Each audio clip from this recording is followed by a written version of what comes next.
Senhor Presidente, senhoras e senhores deputados. O que nos traz aqui hoje é um projeto de resolução relativo aos cuidados e à assistência, bem como o alarme remoto, num conjunto de situações que visa propiciar um melhor apoio aos nossos idosos, mas não só, bem como situações de demência e todos aqueles cidadãos que estão fisicamente debilitados, mas que mesmo assim queiram viver no seu domicílio.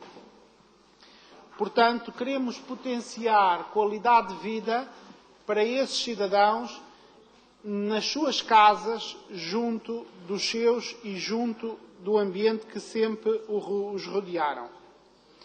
Como é que isto se faz, senhores deputados? Faz-se através de um conjunto de novas tecnologias, seja por monitorização ativa, seja por monitorização passiva.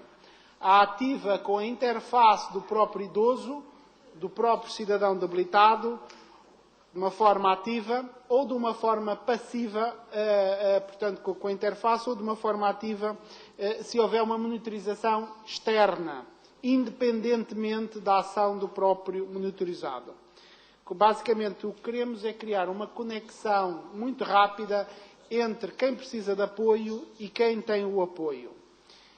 Este sistema já está em uso há muitos anos, nos Estados Unidos há mais de 25 anos.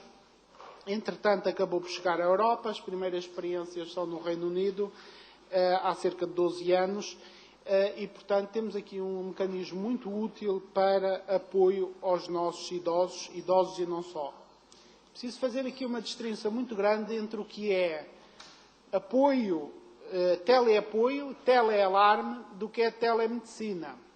Portanto, nós não queremos monitorizar, do ponto de vista médico, de facto, os idosos. Queremos é, se houver uma situação de crise, uma situação, por exemplo, de uma queda, de um traumatismo, de uma alteração grande do estado do idoso, que quem possa prestar apoio, seja, por exemplo, a Cruz Vermelha, seja os bombeiros, seja a emergência médica, possa saber disso e possa mandar uma equipa à casa, ou possa fazer outra coisa. Por exemplo, um idoso com um estado já de demência, que fuja de casa, não fique fugido de casa durante dias, que alguém saiba dessa situação e que permita ativar os respectivos alarmes. Isto pode ser feito de uma forma tão simples como um simples telefone, ligando para casa, ou pode ser feito com uma pulseira, por exemplo, colocada no punho do idoso, em que permita despertar esse alarme quando se justifica. E dá formação para que estes sistemas não sejam usados de forma muito frequente e talvez sem sentido e sem justificação.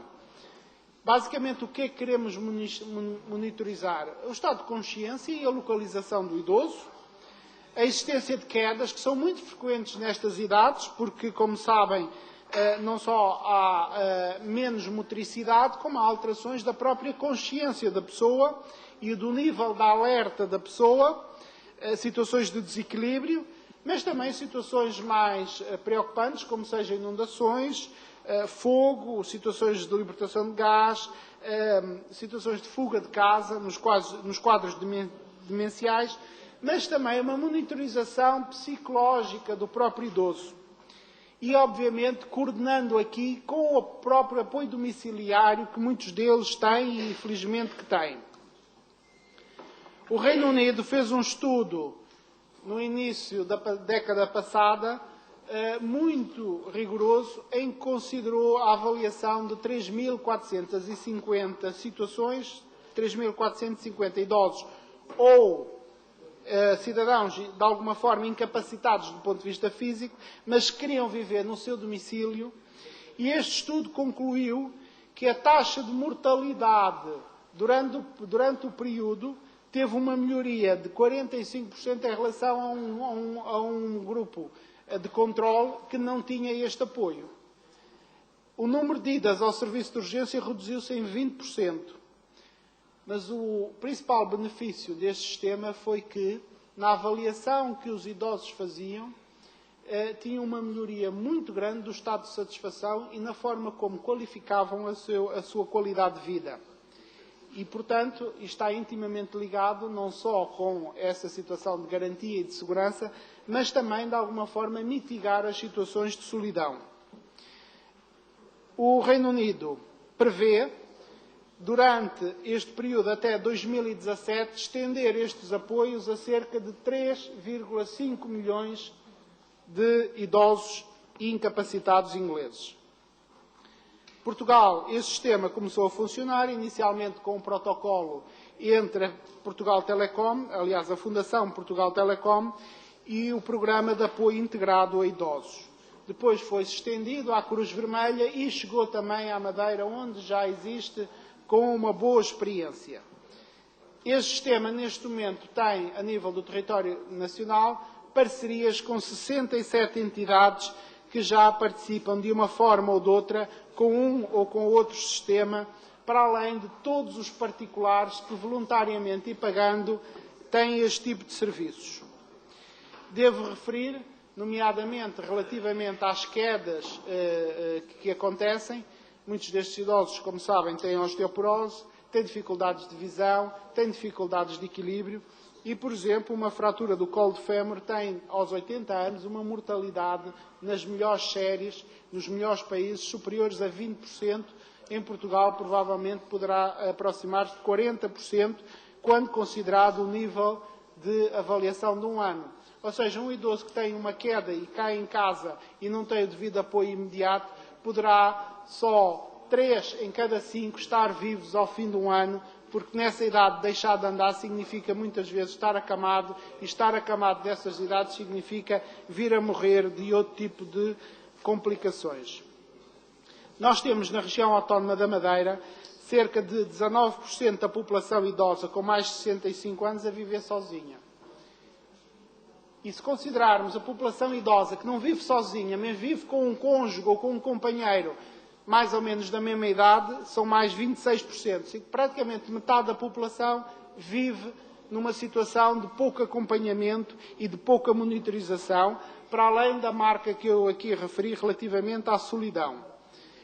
E, obviamente, é uma condição que acaba por criar situações de grande tristeza e também depressão, que, obviamente, vai complicar tudo o resto. E esta situação não vai melhorar porque a nossa natalidade está a descer, a esperança de vida, se bem que não nos parâmetros exatamente iguais aos dos continentes, a esperança de vida está gradualmente a aumentar na Madeira, por isso estas situações de carência vão aumentar do ponto de vista estatístico e, obviamente, crê-se que nas próximas décadas para cada jovem haverá mais que um idoso.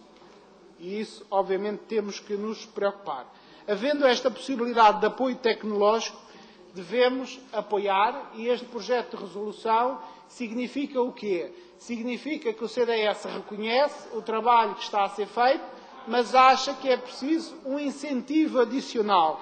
E é esse incentivo adicional que vimos aqui solicitar à Assembleia e, portanto, solicitamos à Secretaria Regional da Inclusão e Segurança Social que continua a desenvolver os esforços no sentido de aumentar as parcerias entre a Segurança Social e as entidades, as IPSS, que possam prestar esta colaboração e, acima de tudo, que fomente estas tecnologias e fomente este apoio.